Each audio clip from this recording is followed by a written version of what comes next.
लगता है India alliance के अच्छे दिन कभी नहीं आने वाले। अगले साल होने वाली लोकसभा चुनाव के मद्देनजर बने गठबंधन में कोई दम नजर आ रहा है। महज 6 महीने का वक्त बचा है।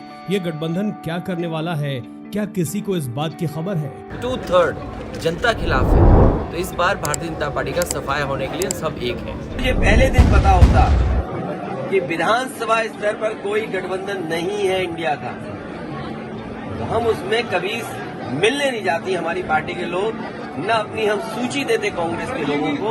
अपना अपना सियासी कुनबा मजबूत करने में लगी पार्टियों को बीजेपी जैसे बड़े दल को हरा पाने का जज्बा भी है। इन सभी सवालों का जवाब इस वीडियो रिपोर्ट में बताएंगे। लेकिन अगर आप द हिंदी एडिटर पर नए हैं तो चैनल को सब्सक्राइब जरूर कर लीजिए। देखिए, इंडिया अलायंस के लिए सबसे बड़ी चुनौती रीजनल पार्टियों में गठबंधन को लेकर एक राय बनाने को लेकर ही है। इन सब के बीच एक सवाल ऐसा है जिसका जवाब हर कोई जानना चाहता है, और वो सवाल है, क्या मायावती की बहुजन समाज पार्टी इंडिया का हिस्सा बनेगी या नहीं? उत्तर प्रदेश के बिजनौर से इस सवाल का जवाब भी आ गया। बिजनौर लोकसभा सीट से सांसद मलुक नागर ने साफ कर दिया कि बीएसपी विपक्षी गठबंधन इंडिया का हिस्सा नहीं बनेगी। बीएसपी का दावा है कि उनके पास 13.5% वोट शेयर है, यानी बीएसपी जिस तरफ जाएगी जीत उसी तरफ होलेगी। पिछले दिनों ऐसी खबर भी आई थी कि कांग्रेस विपक्षी गठबंधन में बीएसपी को भी शामिल करने की कोशिश कर रही है।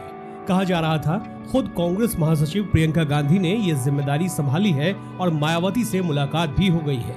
लेकिन बीएसपी सांसद के जवाब से साफ हो गया कि फिलहाल बीएसपी का गठबंधन को लेकर कोई इरादा ही नहीं है। एसपी के अध्यक्ष मध्य प्रदेश को लेकर बेहद खफा नजर आए थे। आप आई बटन के जरिए उनकी नाराजगी का वीडियो देख सकते हैं। समाजवादी पार्टी ने साफ कर दिया कि मध्य प्रदेश में वो अपने बल पर चुनाव लड़ने वाली है। अखिलेश ने गुस्से में ही सही यूपी में गठबंधन को नकारते नजर आए। गठबंधन की लिस्ट में सबसे बड़ा झटका तो नीतीश कुमार की पार्टी ने दे दी है। नीतीश के बनाए इंडिया गठबंधन को जिस तरह से मुंबई मीटिंग के दौरान आरजेडी और कांग्रेस ने हैक कर लिया, वो जेडीयू को रास नहीं आ रहा। उसने तो बिना किसी घोषणा के ही मध्य प्रदेश में अपने प्रत्याशियों की लिस्ट जारी कर दी है।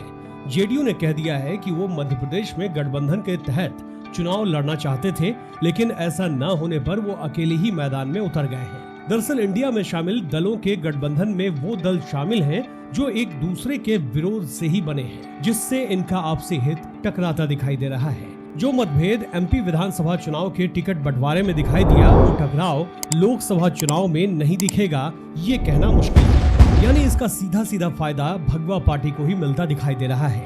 इंडिया गठबंधन में कांग्रेस अपने को लीड रोल में मानकर चल रही है। नवंबर में होने जा रहे 5 राज्यों के विधानसभा चुनाव में कांग्रेस गठबंधन के सभी दलों से कोई बात नहीं कर रही। मध्य प्रदेश हो, राजस्थान या फिर छत्तीसगढ़, उसने गठबंधन में शामिल उन दलों से बात तक नहीं की जिनका खासा वोट बैंक इन राज्यों में है। मध्य प्रदेश की कई विधानसभा सीटों पर समाजवादी पार्टी का असर है। बुंदेलखंड और भिंड में कई विधानसभा सीटों पर सपा का न सिर्फ वोट है, बल्कि 2018 में उसे यहां से एक सीट मिली थी और कई सीटों पर वो नंबर 2 या 3 पर रही थी। इसके अलावा 1991 से लगातार यहां पर समाजवादी पार्टी चुनाव लड़ती आई है और हर विधानसभा में उसका खाता खुला है। लेकिन कांग्रेस ये मानकर चल रही है कि मध्य प्रदेश में बीजेपी को टक्कर सिर्फ कांग्रेस ही दे सकती है। इसलिए जैसे ही सपा ने मध्य प्रदेश विधानसभा के लिए 42 प्रत्याशियों के नाम की घोषणा की, कांग्रेस बौखला गई।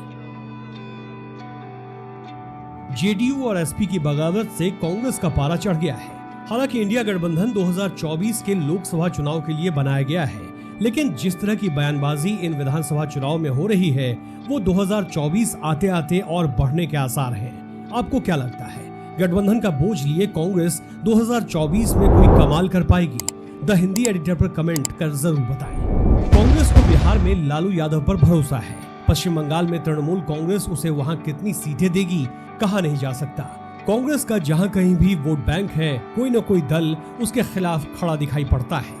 सबसे बड़े राज्य उत्तर प्रदेश में समाजवादी पार्टी की नाराजगी है और बीएसपी उनके गठबंधन में है ही नहीं।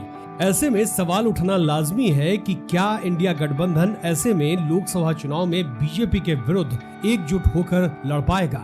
आपको ये वीडियो रिपोर्ट कैसी लगी, कमेंट कर जरूर बताएं। द हिंदी एडिटर पर नए हैं तो चैनल को सब्सक्राइब, लाइक और वीडियो शेयर करना न भूलिए।